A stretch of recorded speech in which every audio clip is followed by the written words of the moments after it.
Hello dear students, welcome to Easy English with Kudu sir. Today's topic is learns about have to. Have to ही वाक्यरचना आहे, construction आहे. ही दररोज आपण त्याच्यामध्ये मराठीमध्ये बोलत असतो. दररोज जसं मी म्हणतो की मला शाळेत जायचं आहे, अभ्यास करायचा आहे, नंतर क्लासला जायचं आहे, त्याला क्लासला जायचं आहे. हे जे वाक्य बोलतो, मला पाणी प्यायचं आहे, जे वाक्य बोलतो आपण, बरोबर आहे. मला पाणी प्यायचं होतं, मला पाणी प्यायला लागणार, मला अभ्यास करायचा आहे, तिला अभ्यास करायचा आहे. हे जे वाक्य आपण daily it can be spoken by, जे दररोज आपण वाक्य बोलत असतो, ते वाक्य आपण कन्स्ट्रक्शनच्या स्वरूपामध्ये या ठिकाणी आज शिकणार विद्यार्थी मित्रांनो. So very important and very easy tricks. त्याच्यासाठी your dear learners, what you have to know, तुम्ही वर्क म्हणजे काय, it is the soul of English language. Work vocabulary ज्याला म्हणतो आपण, हे work form if you learns very properly, so ultimately the speaking will come out. Okay. आणि एका व्हिडिओमध्ये आपण सांगितलेलं आहे की त्याचे मराठीत अर्थ काय होतात, बरोबर आहे. आणि at the same time personal pronouns तसंच एका व्हिडिओमध्ये आपण घेतलेलं शिकलो होतो आपण. ते फर्स्ट पर्सनमध्ये आय वी, सेकंड पर्सनमध्ये यू यू, थर्ड पर्सनमध्ये ही सी इट, आणि याचं प्लुरल दे. याच्यामध्ये एक वर्ब घ्यायचं आणि ते टाकायचं, बरोबर आहे.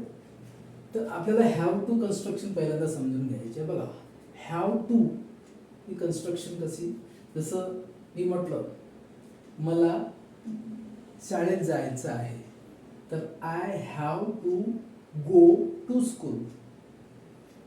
कॉम्प्लिमेंट ऑब्जेक्ट नाही टाकलं मी, तुम्ही टाकू शकता. I have to go to school, मला शाळेत जायचं आहे. मराठीत क्रियापद शेवटी असते, आणि इंग्रजीमध्ये सब्जेक्ट नंतर वर्ब म्हणजे क्रियापद येते. तर एवढं आपल्याला सिम्पल ट्रिक फक्त काय शिकायचं आहे. मला अभ्यास करायचा आहे, आय हॅव टू स्टडी. मला खेळायचं आहे, आय हॅव टू प्ले. मला वाचायचं आहे, I have to read. Okay. मला चित्र काढायचं आहे, I have to draw pictures. Okay. त्याच्यावरून मग पर्सनल प्रोनाउन्स घेऊ शकतो. जसं दुसरं, मला अभ्यास करायचा आहे, आय हॅव टू स्टडी. आम्हाला अभ्यास करायचा आहे, वी हॅव टू स्टडी. तुला अभ्यास करायचा आहे, कारण यू यू सिंग्युलर प्लुरल सारखंच आहे. तुला अभ्यास करायचा आहे, यू हॅव टू स्टडी. तुम्हाला अभ्यास करायचा आहे, यू हॅव टू स्टडी. आता या ठिकाणी थर्ड पर्सन जे सब्जेक्ट आहेत, त्या ठिकाणी हॅज वापरायचं. काय वापरायचं? हॅज. बघा हे वाक्य घेतलेलं आहे, he has to play a cricket. Got it. He sit पण केव्हा प्रेझेंट टेन्समध्ये. ही हॅज टू स्टडी, अभ्यास करायचा आहे, त्याला अभ्यास करायचा आहे. सी हॅज टू स्टडी, तिला अभ्यास करायचा आहे. इट हॅज टू स्टडी, तो ती ते ही न्यूच्या जनरलसाठी आपण वापरतो. आणि दे हॅव टू स्टडी, बरोबर आहे, त्यांना अभ्यास करायचा आहे. ओके. सिम्पल प्रेझेंट टेन्समध्ये हॅव इथं, आणि जे वर्ब आहे त्याला टू लावून त्याचं इन्फिनिटिव्ह करायचं. या ठिकाणी वर्ब घेतलेले आहेत. आपण त्याची प्रॅक्टिस जर केली तर आपल्याला अंडरस्टँड चांगल्या प्रकारे होईल. आय हॅव टू गो म्हणजे मला जायचे आहे. हॅव हॅज म्हणजे आहे.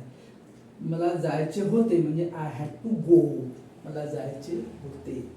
नंतर मला जावे लागणार, I will have to go.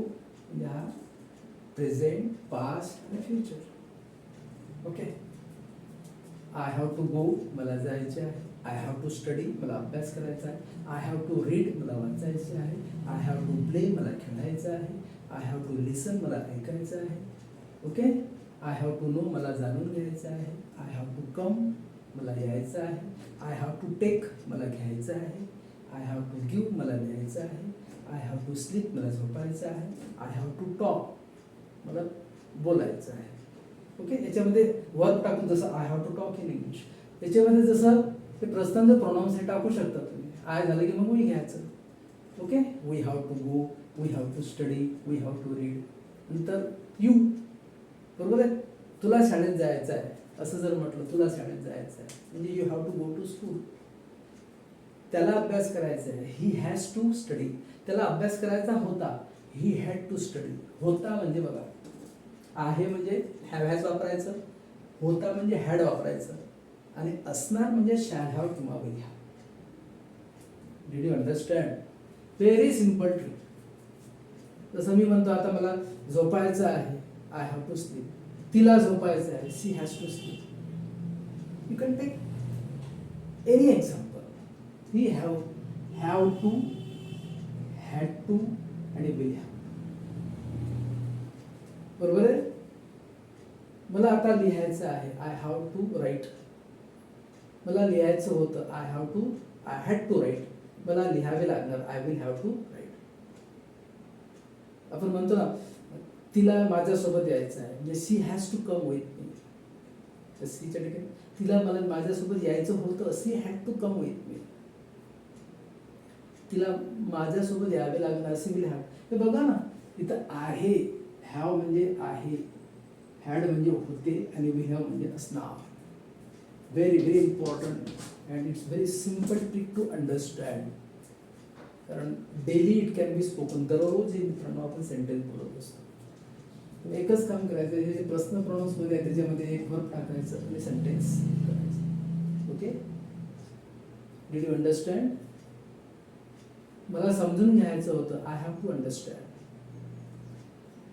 Okay, आणि इंटरव्ह्यू सेंटेन्स सांगितले जाते मला याच्यापासून कसे करायचे. तर म्हणजे बेसिक तुम्हाला इंग्रजीमध्ये टॉकिंग करायचे असेल तर these are the prominent things you can lead to talk in English. Spoken आहे, स्पोकनचे काय सेंटेन्सेस असतात आणि स्पोकन असताना आपल्याला सेल्फ कॉन्फिडन्स येत नाही. हे वाक्य तुम्ही याच्यामध्ये कोणतेही वर्ब टाकलं समजा तर. ओके, जसं मला बसायचं आहे, आय हॅव टू. बसलेला कोणता शब्द आहे? Seat. I have to seat. मला बसायचं होतं, आय हॅड टू सीट. मला बसावी लागणार, I will have to sit. Okay, so you absorb this. कारण कन्सेप्ट महत्वाचे आहे.